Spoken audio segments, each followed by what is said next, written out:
700 km de Dakar et au sud-est du Sénégal, Kédougou compte parmi les régions créées en 2008 par le régime du président Abdoulaye Wade. La région partage ses frontières avec deux pays ouest-africains, le Mali et la Guinée, avec la particularité d'avoir un sous-sol riche en minerais, l'or notamment. Kédougou est devenu un carrefour régional où affluent des chercheurs du métal précieux. Du coup, sa population a connu un accroissement spectaculaire. Une société minière internationale s'y est même installée et exploite le métal jaune depuis 2009. Hassan Thioune, le chef du service régional de la statistique et de la démographie en fonction dans la ville de Kédougou, depuis 4 ans, a pu observer le phénomène. La région compte 3 départements. Il y a le département de Saraya, Salémata et Kédougou. C'est au niveau donc de Saraya où effectivement il y a l'essentiel donc des sociétés minières et aussi il y a des djuras, c'est-à-dire donc l'orpaillage, là donc c'est l'exploitation traditionnelle de l'or. Au niveau de ce département, la population est passée de 29 994 habitants en 2002 à plus de 54 659 habitants en 2013, soit un taux d'accroissement intensité de 5,6%. Donc, j'allais dire que c'est le taux le plus élevé au niveau du Sénégal. Donc, pour montrer qu'effectivement, il y a un monde donc, qui est là, il y a un flux migratoire très intense au niveau donc, de la région. Au niveau donc, de l'orpaillage surtout, on a recensé plus de 14 nationalités. Donc, 14 nationalités dans un espace aussi restreint que Saraya, ça veut dire qu'effectivement, il y aura beaucoup de choses, beaucoup d'échanges. L'importance du taux de prévalence du VIH-Sida est la première conséquence de cette forte concentration humaine. Ainsi, après Kolda, Kédougou est la deuxième région du Sénégal la plus touchée par la pandémie avec un taux de 1,7% selon des données de l'Agence nationale de la statistique et de la démographie. Tenkoto, l'un des multiples sites d'extraction traditionnelle d'or de la région, fait partie des localités les plus touchées. Ce village est à environ 80 km de la ville de Kédougou. Après 40 km de voies bitumées et une piste presque impraticable, apparaît Tenkoto avec ses cases au toit de chaume.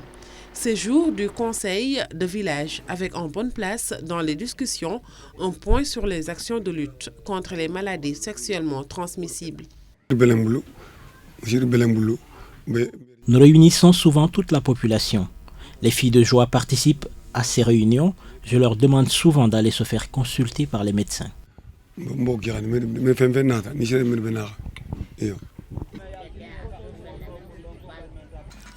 Dans le village, les travailleuses du sexe venues pour la plupart du Nigeria sont très courues par les orpailleurs. Le risque chez elles est donc bien réel. Elles en ont pleinement conscience et s'entourent de toutes les garanties nécessaires. Aujourd'hui, si un homme venait, par exemple, il te propose 500 000 francs pour faire business et il dit sans capote, est-ce que toi tu vas accepter? Non, je ne peux pas accepter. Pourquoi? Parce que je ne sais pas, il y a quelle maladie avec lui. Comme ça, je ne peux pas accepter. Ok.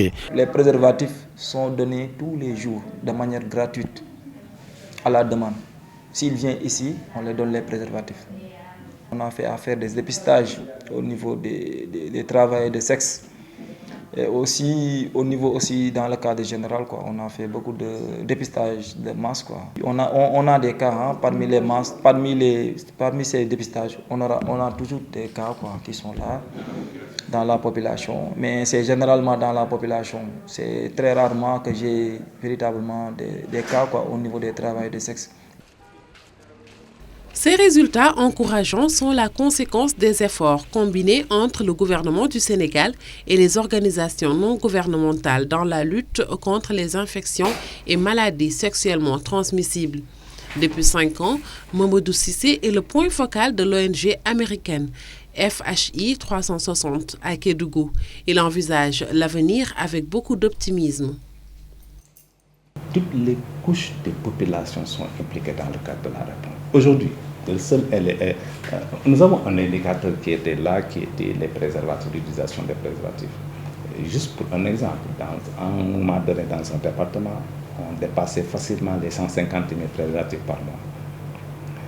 Juste pour te dire que, alors que je me rappelle, au début de la pandémie, quand on essayait de faire des sensibilisations et pour brandir le préservatif, on gardait un bout de préservatif dans notre poche. C'était juste pour voir quelle est la personne qui allait poser la question pour qu'on puisse oser sortir le préservatif. Et aujourd'hui, dans ce département, c'est plus de 150 000 préservatifs qui sont dépensés. Ça, c'est par mois. C'est clair, à Kédougou, les efforts payent. Le médecin-chef de la région estime même que le taux de prévalence du VIH-Sida pourrait passer de 1,7% à 1,1%. Les organisations engagées dans la lutte ont mis les bouchées doubles pour obtenir ces résultats encourageants.